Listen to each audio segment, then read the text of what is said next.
आज हम आपके साथ स्मॉल इंटेस्टाइन फिजियोलॉजी पार्ट 2 के बारे में चर्चा करना चाहेंगे। तो इसमें बहुत कुछ बता दिया गया है। अब स्मॉल इंटेस्टाइन के अंदर एक सिक्रीशन होता है जिसको हम नाम देते हैं सक्कस इंटेरिकस। सक्कस मीन्स होता है सिक्रीशन और इंटेरिकस का मतलब स्मॉल इंटेस्टाइन के अंदर सिक्रीट होने वाला वह सब्सटेंस जिसको हम नाम देते हैं सक्कस इंटेरिकस। इसकी कंपोजिशन के बारे में, इसकी प्रॉपर्टी तो कल बता दी गई थी। इसका वॉल्यूम, इसका पीएच वैल्यू, इसका रिएक्शन, सब कुछ हो गया था। आज हम इस कहानी को आगे बढ़ाएंगे जिसमें कंपोजिशन ऑफ सक्कस इंटेरिकस के बारे में चर्चा करेंगे। तो ये क्या होता है?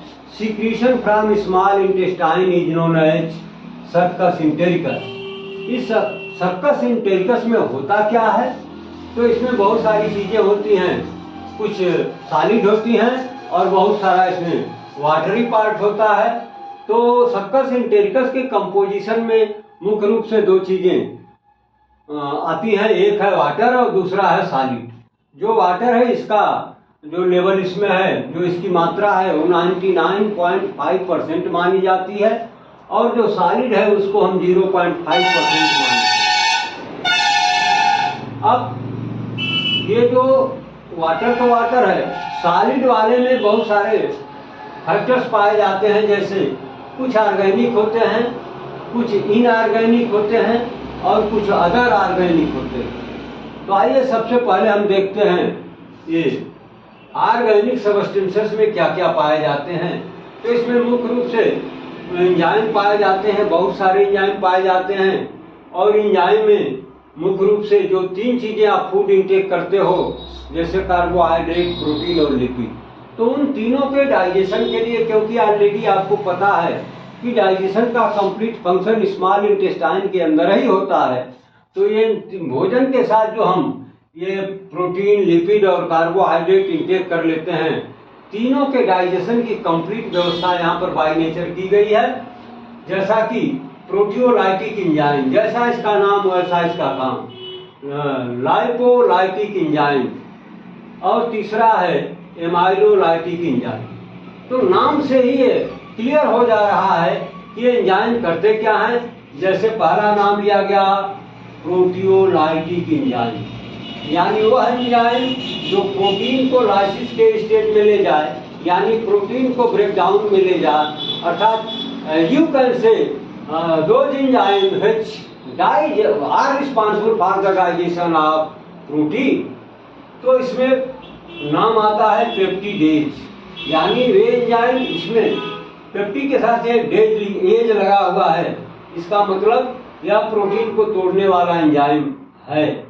तो इसमें बहुत सारी वैरायटी बताई गई है पेप्टिडेज में। पहला है अमीनो पेप्टिडेज, दूसरा है डाईपेप्टिडेज और तीसरा है ट्राईपेप्टिडेज। तो यहाँ पर आपने देखा कि ये प्रोटीन का कंप्लीट डाइजेशन इन एंजाइम्स के द्वारा कर लिया जाता है। जो दूसरा एंजाइम बताया गया वो है लाइपोलाइटिक एंजाइम, यानी वह एंजाइम जो लिपिड को डाइजेस्ट करने का काम करता है, लाइसिस या ब्रेकडाउन में ले जाने का काम करता है, उसको कहते हैं लाइपेज। तो यहाँ पर सिर्फ एक ही एंजाइम है जो लिपिड के डाइजेशन के लिए पूरी तरह रिस्पॉन्सिबल होता है और इस काम को पूरा करके दिखाता है। तीसरा एंजाइम का जो ग्रुप है वो है एमाइलोलाइटिक एंजाइम, यानी वे एंजाइम जो एमाइल मीन्स कार्बोहाइड्रेट, वे एंजाइम जो कार्बोहाइड्रेट को डाइजेस्ट करने का काम करते हैं, उनको हम नाम देते हैं एमाइलोलाइटिक एंजाइम। तो इसमें कार्बोहाइड्रेट को डाइजेस्ट करने के लिए एक लंबी लिस्ट यहाँ पर आप देख रहे होंगे।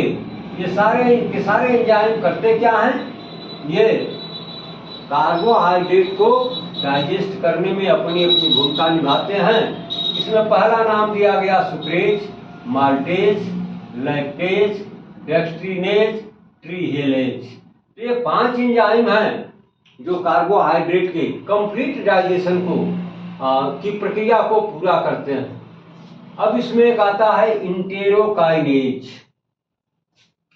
ये क्या करता है? इंटेरो माने वही स्मॉल इंटेस्टाइन, काइनेज माने अभी एक एंजाइम है जो डाइजेशन में पूरी तरीके से हेल्प करता है। तो ये रहे ऑर्गेनिक सब्सटेंसेस, जिसमें हम एंजाइम को देख रहे हैं। इसमें बहुत सारे एंजाइम हैं। कुछ एंजाइम प्रोटीन के डाइजेशन के लिए, कुछ लिपिड के डाइजेशन के लिए, और बहुत सारे एंजाइम कार्बोहाइड्रेट के डाइजेशन के लिए रिस्पॉन्सिबल होते हैं। अब इसमें कुछ अदर ऑर्गेनिक सब्सटेंसेस भी होते हैं। जैसे ये लिस्ट आप देखिए, नंबर 1 पर दिया गया म्यूकस, दूसरा नंबर दिया गया इंट्रिंसिक फैक्टर, और तीसरा है डिफेंसिव। तो ये किस श्रेणी में आते हैं? ये ना तो ऑर्गेनिक है ना तो इनऑर्गेनिक है, या ऐसे कह लीजिए कि ये ऑर्गेनिक के ही कुछ अलग तरह के पार्ट हैं। तो ये तीनों पाए जाते हैं। कहाँ पाए जाते हैं? सक्का सिंथेटिकस में पाए जाते हैं। अब ये है इनऑर्गेनिक सब्सटेंसेस की लिस्ट।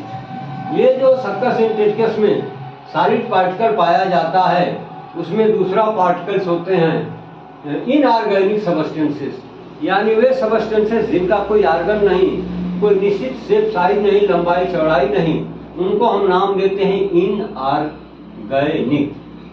बिना आर्गन वाले, बिना शेप साइज सॉलिड बॉडी वाले सब्सटेंस को हम नाम देते हैं इनऑर्गेनिक सब्सटेंसेस। तो इनकी भी एक लंबी लिस्ट यहाँ पर है।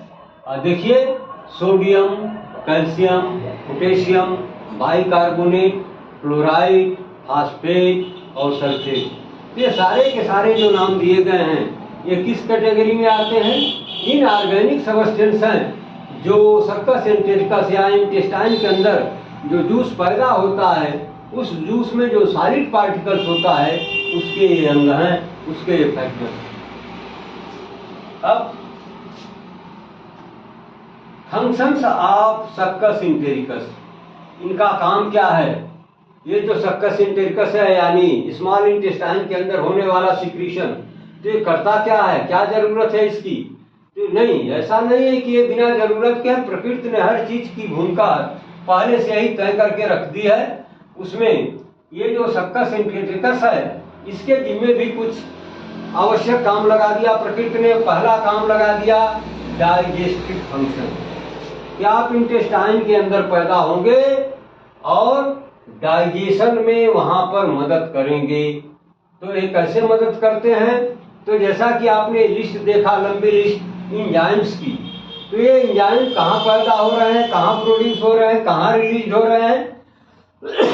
तो सबका एक ही जवाब है कि ये स्मॉल इंटेस्टाइन के अंदर बाई इंटेरोसाइट्स ऑफ द बिलाई, बिलाई के ऊपर जो कोटिंग की गई थी सेल्स की, उसको हम नाम देते हैं कॉलुमनर एब्जॉर्प्टिव सेल्स, जिसका दूसरा नाम है इंटेरोसाइट्स।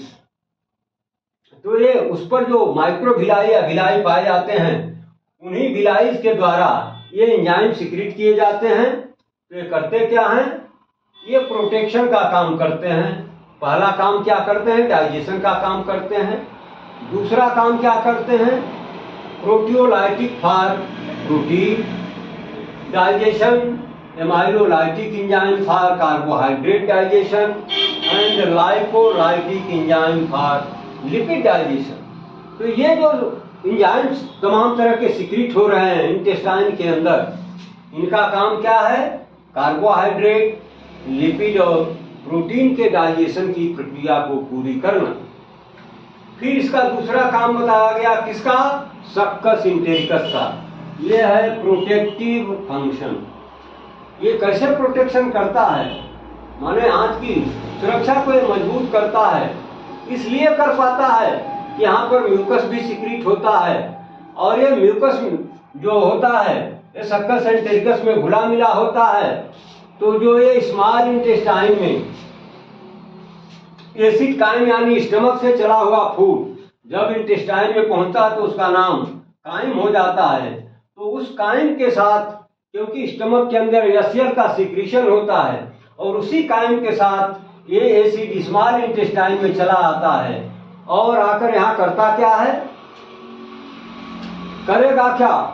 जैसा कि एसिड का गुण धर्म है कहीं भी इरोजन करना, जला देना, बर्न कर देना या इंजरी पैदा कर देना, तो वह इस काम को यहाँ करे, इसके पहले ही प्रकृति ने यहाँ पर उसकी व्यवस्था करके रखी है कि नहीं, यहाँ तुम ऐसा नहीं कर सकते।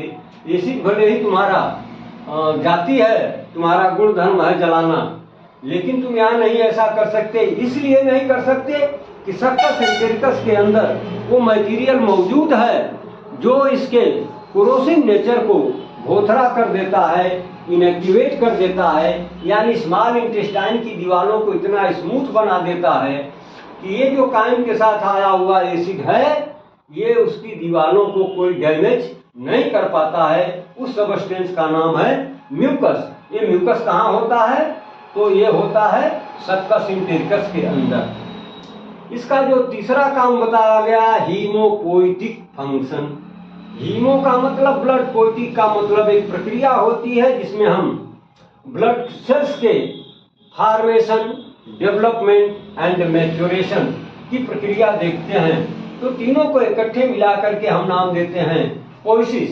तो ये ब्लड सेल्स के बनने में, डेवलपमेंट में और उसके मैच्योरिटी में ये क्या मदद करता है, कैसे मदद करता है सक्कस एम्पिरिकस? तो ये एक फैक्टर प्रोड्यूस करता है, सीक्रेट करता है, उसका यहीं पर एब्जॉर्प्शन भी होता है जिसका नाम है इंट्रिंसिक फैक्टर ऑफ कास्टल। ये कास्टल साइंटिस्ट का नाम है जिन्होंने फर्स्ट ऑफ ऑल इस फैक्टर को सर्च किया था, इसकी खोज किया था। तो ये जो है ये करता क्या है, इसका बहुत ही महत्वपूर्ण रोल होता है इरिथ्रोपोइसिस। फिर वही कहानी आ गई इरिथ्रो प्लस पोइसिस। इरिथ्रो का मतलब रेड, यानी लाल रक्त कणिका के बनने में, डेवलपमेंट में और मैच्योरेशन में ये जो इंट्रिंसिक फैक्टर ऑफ कास्टल है इसका महत्वपूर्ण रोल होता है। ये फैक्टर करता क्या है, ये बोन मैरो को स्टिमुलेट करके आरबीसी का प्रोडक्शन बढ़ा देता है। इस तरह से इसका अहम रोल हो जाता है जिसको हम नाम देते हैं हीमोपोइटिक फंक्शन।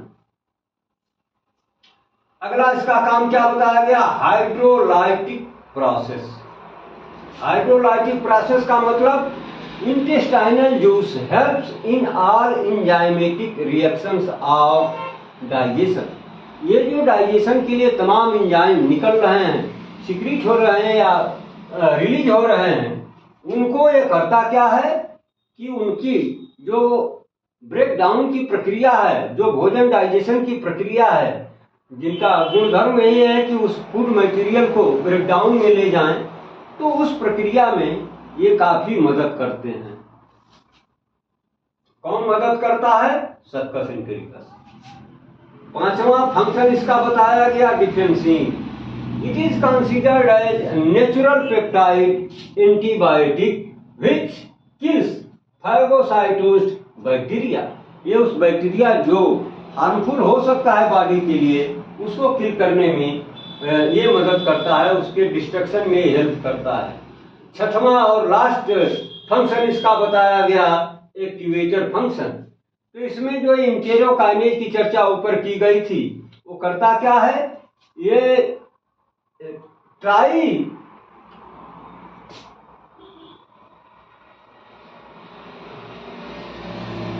ट्रिप्सिनोजन को ये एक्टिवेट कर देता है, और जब ट्रिप्सिन एक्टिवेट होकर के एक्टिव हो जाता है तो फिर ये और सारे अदर्स एंजाइम को भी ये एक्टिव बना देता है, उनको भी एक्टिवेट कर देता है। तो इस तरह से आज की ये कहानी कंपोजिशन ऑफ सक्कस एम्पिरिकस की कंप्लीट हुई। अगर किसी को कोई कंफ्यूजन है, कोई दुविधा है, कोई शंका है, तो फिर वो डायरेक्ट कांटेक्ट करके अपने सवालों का जवाब पा सकता है, अपनी शंका का समाधान कर सकता है।